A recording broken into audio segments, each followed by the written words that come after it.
Dans cette vidéo, je vais vous donner des astuces concrètes pour réussir à préparer vos vacances et à profiter de vos vacances une fois sur place sans vous surstimuler, sans vous surcharger mentalement. On va faire aussi, je vais vous expliquer comment faire de la visualisation positive pour encore une fois faire baisser un petit peu le niveau de stress et aussi vous donner des astuces pour une fois sur place profiter de vos vacances et en tirer le maximum pour pas revenir plus crevé que vous n'êtes parti. Et on verra aussi comment équilibrer entre repos et stimulation pour que votre cerveau vous laisse en paix. Moi, ce que je fais systématiquement, c'est que je m'y colle début janvier.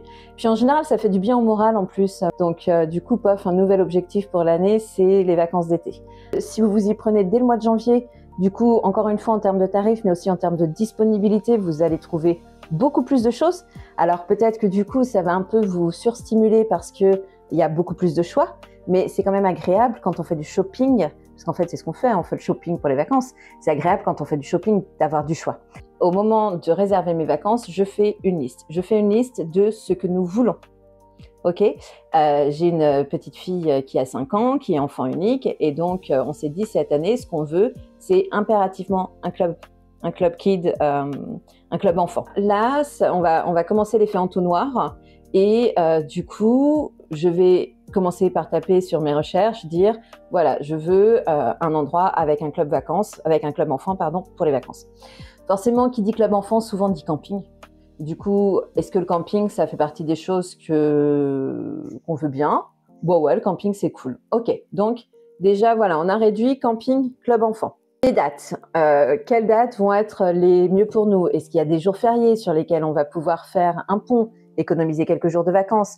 Est-ce que vous ou votre compagnon êtes limité par rapport aux vacances que vous pouvez prendre? Est-ce que vous devez prendre vos vacances en juillet, en juin, en août, etc. Donc déjà, voilà, je continue de descendre mon entonnoir. On veut un mobil-home possiblement climatisé. Nous arrivons d'Irlande, donc même en Bretagne, parfois pour nous, il fait chaud. Donc, climatisation. Ok, c'est pareil, ça réduit encore. Il nous faut une piscine parce que voilà, quand on va en vacances, nous, on aime avoir la piscine. Piscine, ça réduit encore. Donc, ce que je vous conseille de faire, en fait, c'est ça, c'est de faire la liste de vos exigences. Faites votre liste d'exigences que vous avez et comme ça, vous faites un effet entonnoir. Quand vous allez sur les sites de recherche, vous cliquez les filtres que vous avez. Donc, par exemple, piscine, Internet pour les enfants, piscine, Internet, parking sur place. Si vous voulez pas de mobil-home, eh ben c'est du coup appartement, chalet, etc. Et en fait, comme ça va vraiment vous permettre d'avoir des suggestions un petit peu limitées. Bien sûr, on n'en a pas parlé, mais le lieu, déjà, ça participe à l'entonnoir.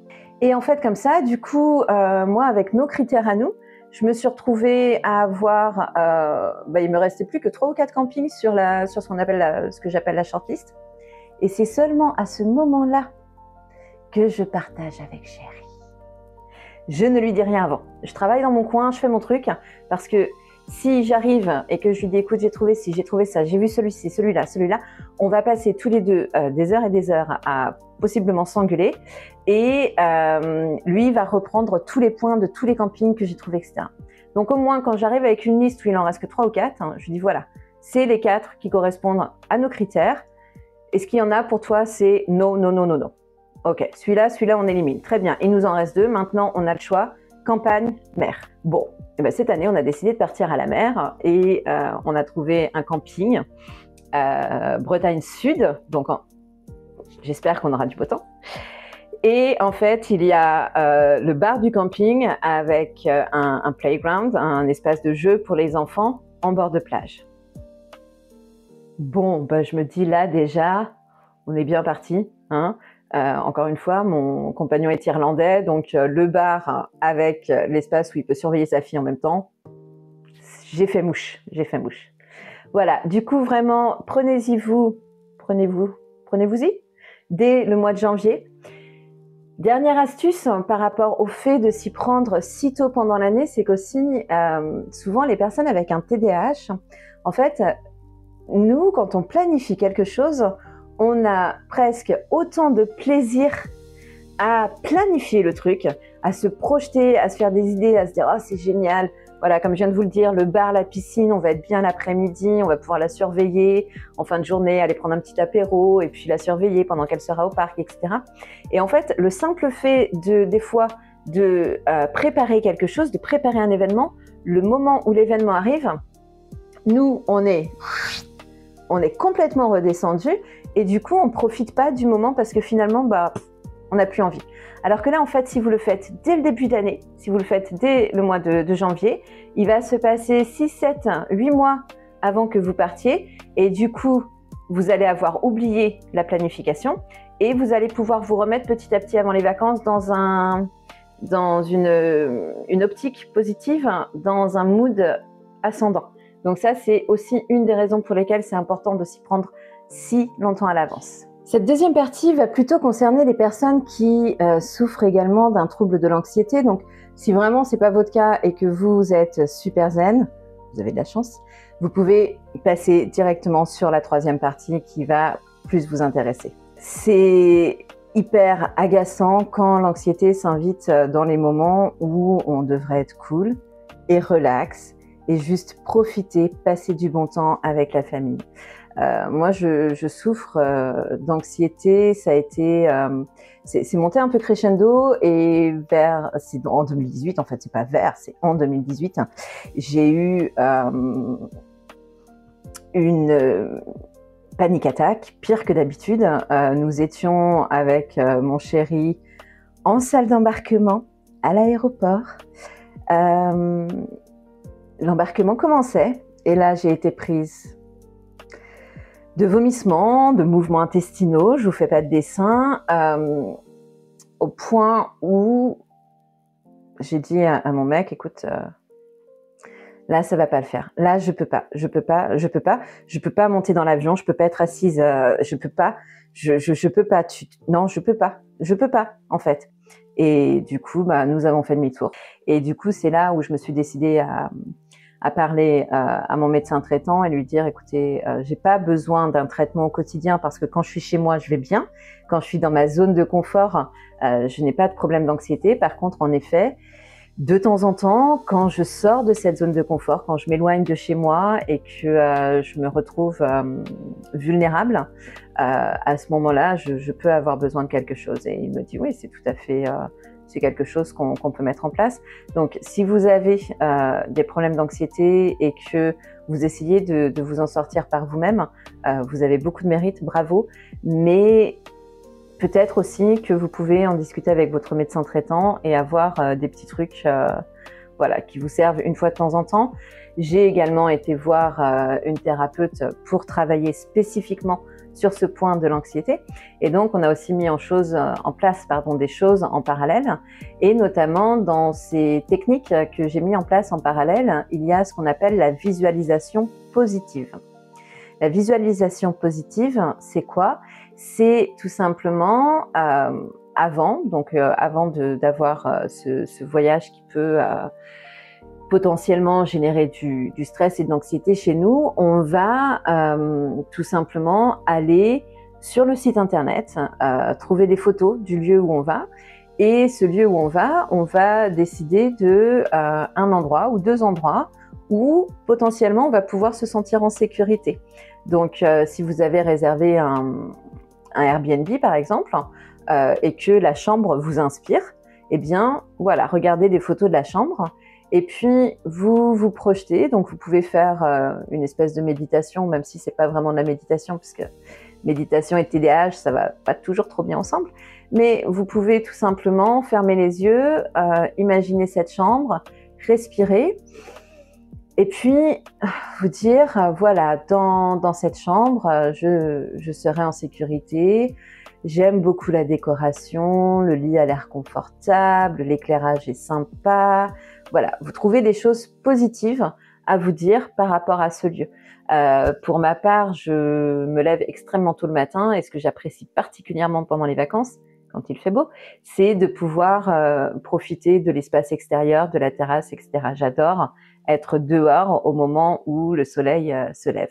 Donc moi, ce que je vais faire avant de partir au mois d'août, je vais m'imaginer tout simplement m'imaginer sur la terrasse le matin, peut-être avec mon carnet de dessin ou avec un bouquin, pour voilà, avoir déjà occupé mon esprit à penser à des choses que je vais faire et des choses positives.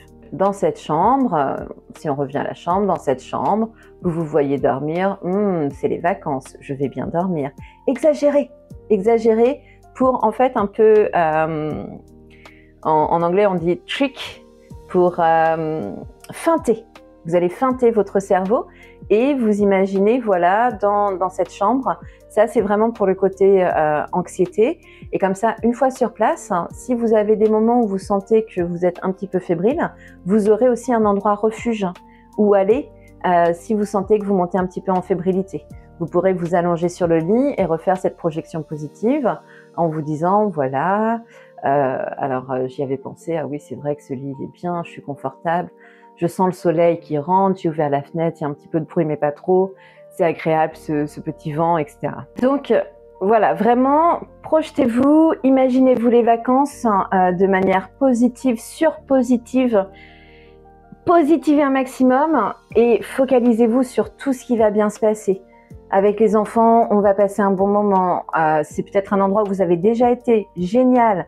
Il y a telle crêperie qu'on aime particulièrement. Je sais que les enfants vont être super contents d'y retourner.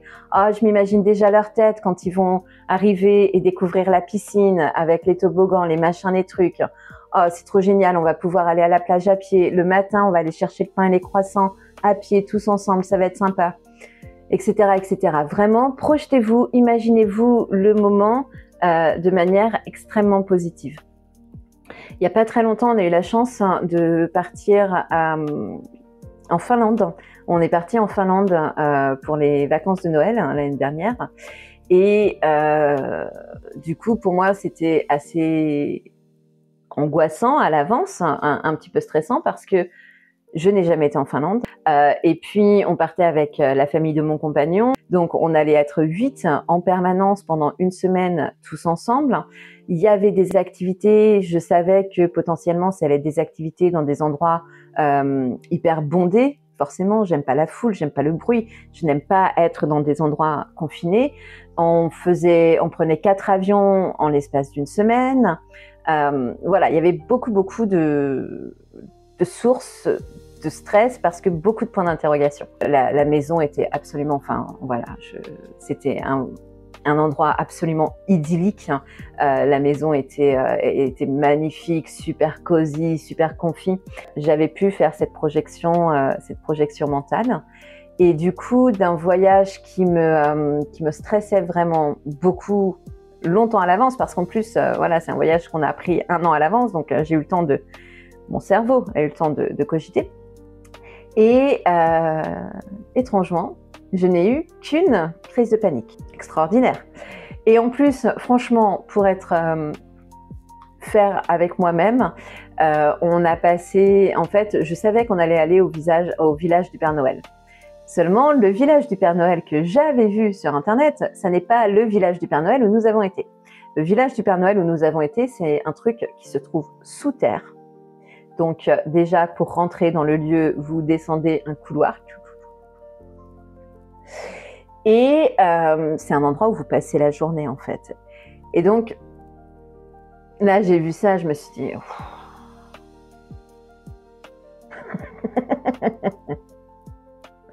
ça va pas le faire. Ça va pas le faire. Petite respiration 4, 7, 8, voilà.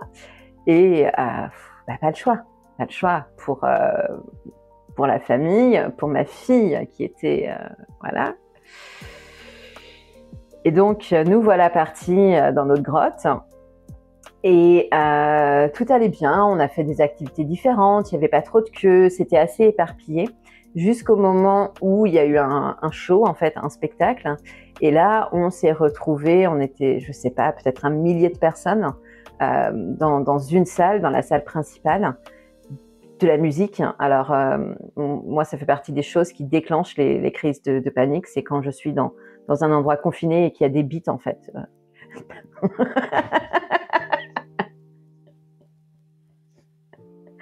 Des beats musicales, je parle, la basse. Bah là, ça a commencé à pas le faire. Voilà. Donc j'ai pris un Imodium, j'ai pris un quart de petits médicaments et surtout ce que j'ai fait, c'est que je l'ai dit. J'ai attendu que le spectacle se termine, mais après le spectacle, j'ai dit écoutez, je suis désolée, mais là, ça m'a demandé énormément d'énergie. Je ne me sens pas très très bien, j'ai besoin d'aller prendre l'air. Et ce qu'on devait faire le soir, c'était que ma belle-mère avait réservé un restaurant dans la glace. Et là, du coup, en fait, entre le surplus d'émotions, de stress, d'anxiété que je venais d'avoir, le fait de me projeter dans un endroit complètement atypique, d'avoir froid, d'être mal à l'aise, d'être dans un truc où en fait il n'y a pas de fenêtre puisque tu étais dans un glaçon géant. Là, je me suis dit non, c'est trop. C'est trop pour la journée. Et du coup, j'ai expliqué à ma belle-mère. Donc, j'ai dit, écoutez, si c'est OK pour vous, j'aime autant que vous y alliez ensemble, que vous passiez un bon moment. Moi, je vais me faire un sauna à la maison. Je vais me faire un sauna, je vais profiter d'un moment de calme où je vais être toute seule, où je vais pouvoir faire un peu de dessin, de respiration, peu importe. Je vais me ressourcer et demain, je serai de retour au top. Et en effet, le lendemain, j'étais de retour au top et j'étais aussi super fière de moi d'avoir osé dire à ma belle-mère, écoutez, non, je ne peux pas. C'est important de vous protéger et de ne pas aller jusqu'au point de rupture. La troisième astuce par rapport à l'anxiété, ça va rejoindre un petit peu les recherches peut-être que vous avez fait pour trouver votre endroit de résidence, votre endroit de vacances. Et ça va rejoindre la visualisation également. Et c'est tout simplement aller sur Google Maps, passer en mode satellite et regarder les choses qui sont importantes pour vous. Alors, je n'aime pas les listes, mais là, peut-être que vous pouvez faire une liste si c'est quelque chose qui vous fait du bien. Vous pouvez tout simplement regarder, voilà, est-ce qu'il y a un parking gratuit? Où sera garée la voiture? Bien sûr, l'itinéraire de route. Même si c'est pas vous qui conduisez, que c'est votre compagnon, si vous, ça vous rassure de connaître l'itinéraire et de savoir pour pouvoir jouer les copilotes si besoin, regardez l'itinéraire. Si le trajet est super long et que ça vous angoisse d'être 7 ou 8 heures en voiture avec les enfants, peut-être que vous pouvez faire une pause au milieu du chemin. Comment on organise la pause? Passer une nuit dans un camping, une nuit à l'hôtel, une nuit chez un proche, etc. Une fois que vous êtes à l'endroit de vos vacances, regardez où est le supermarché le plus proche. Où est la boulangerie? Est-ce qu'on peut aller à pied à la boulangerie? Peut-être même si vous êtes vraiment hyper anxieuse, où est l'hôpital le plus proche? Qu'est-ce qui est compris dans votre location? Est-ce que le forfait ménage est compris? Et le linge de maison est compris? Est-ce que les serviettes de plage sont comprises? Est-ce qu'il y a un parasol si vous êtes en bord de plage ou est-ce qu'il faut que vous apportiez votre parasol? Enfin voilà, vraiment tous les trucs qui potentiellement vous posent question. Mettez-vous la liste, faites-vous une liste de tout ce que vous avez besoin et vérifiez tout ça sur le site de la location où vous allez, sur Google Maps pour les itinéraires, etc. Parce que voilà, encore une fois, ça va tout simplement alléger votre charge mentale et quand vous allez arriver sur place, vous saurez déjà tout ça. Super. Donc, on a vu la visualisation, on a vu les conseils et astuces pour les personnes qui ont de l'anxiété. Très bien, on est préparé. Maintenant, une fois sur place, qu'est-ce que je fais? Je travaille pas, c'est les vacances. Je vais pas faire le ménage dans le mobil-home. Bon, enfin si, mais pas tous les jours, 12 heures par jour. Je suis censée me relaxer, sauf que mon cerveau, lui, relaxé, pas relaxé, vacances, pas vacances, il va continuer de tourbillonner à 1000 à l'heure comme une machine à laver en mode essorage. Donc, qu'est-ce que je fais pendant les vacances? Vous allez me dire, bah, les vacances, c'est super, tu te reposes. Oui, sauf que il n'y a pas de bouton pour dire à mon cerveau, c'est les vacances, là, on se repose. Et donc, lui, il percute pas. C'est une galère, les vacances, soyons honnêtes. Donc, du coup, on fait quoi? Bah, là aussi, on se prépare. Parce que du coup, même quand je suis à la plage ou à la piscine, mon cerveau, lui, il a toujours ce besoin de stimulation constante. Et donc, il va s'accrocher sur tout ce qui se passe autour de lui. Et donc, du coup, ce que je fais, c'est que je prends avec moi des choses qui vont m'aider à continuer de stimuler mon cerveau de manière plus relaxante que le travail, mais quand même lui apporter la stimulation dont il a besoin. Vous pouvez voir derrière moi, il y a des dessins, ça s'appelle du Neurographica. Et en fait, j'en ai déjà parlé dans des vidéos précédentes, c'est de la méditation par le dessin. Et donc, systématiquement, quand je pars avec moi, j'emmène un bloc de feuilles et mes crayons. Voilà, c'est primordial pour moi. Ça fait partie des choses qui me font du bien pendant les vacances. Et en plus, étant donné que c'est du dessin pour la méditation, c'est du dessin qui m'aide aussi parfois à faire redescendre la pression et à faire redescendre l'anxiété quand je sens que ça monte. Parce que des choses qu'on peut penser à emmener avec soi, si vous aimez bien de temps en temps, ou même que vous le faites que pendant les vacances, mais les petits bouquins de Sudoku, il y a tout ce qui est mots croisés, mots mêlés, etc. Prenez ce qui vous fait du bien. Ça peut être du coloriage, ça peut être un petit bouquin de coloriage, colorier des mandalas, voilà. Donc ça, vraiment, ce sont des choses qui vous permettent de vous mettre dans votre bulle et de stimuler votre cerveau pour qu'il ait toujours quelque chose qui l'occupe et que vous ne commenciez pas à partir dans des pensées, etc., etc. Aujourd'hui, on a beaucoup de chance quand même avec la technologie également. Si vous aimez la musique et que vous avez un MP3 ou même Spotify ou des plateformes de ce genre sur votre téléphone, faites-vous une playlist à l'avance. Faites-vous une playlist de chansons que vous savez que vous pouvez écouter tranquillement sans avoir besoin d'être active. Moi, je sais que j'ai des chansons que je vais plutôt utiliser pour le ménage, la vaisselle, la cuisine. Et puis, j'ai des chansons que je vais plus utiliser en effet pour me relaxer. J'ai quelques bandes sur ma chaîne YouTube. N'hésitez pas à les mettre dans une playlist. Des chansons qui sont dites binaural et qui sont vraiment étudiées pour apaiser et encourager la méditation et la relaxation pour les cerveaux TDAH. Donc voilà, et aussi, encore une fois, dans le domaine de la technologie, si c'est compliqué pour vous de lire, et alors moi, lire à la plage, alors qu'il y a tellement de stimulants autour, c'est juste mission impossible. Du coup, aujourd'hui, il existe les audiobooks. Et donc, ça, c'est pareil, ça vous permet de mettre vos écouteurs, de vous enfermer un petit peu sur vous-même, de vous mettre dans cette bulle pour pouvoir découvrir des choses, écouter un livre, des livres peut-être que vous avez envie de lire depuis très longtemps et puis au quotidien, vous n'avez pas le temps.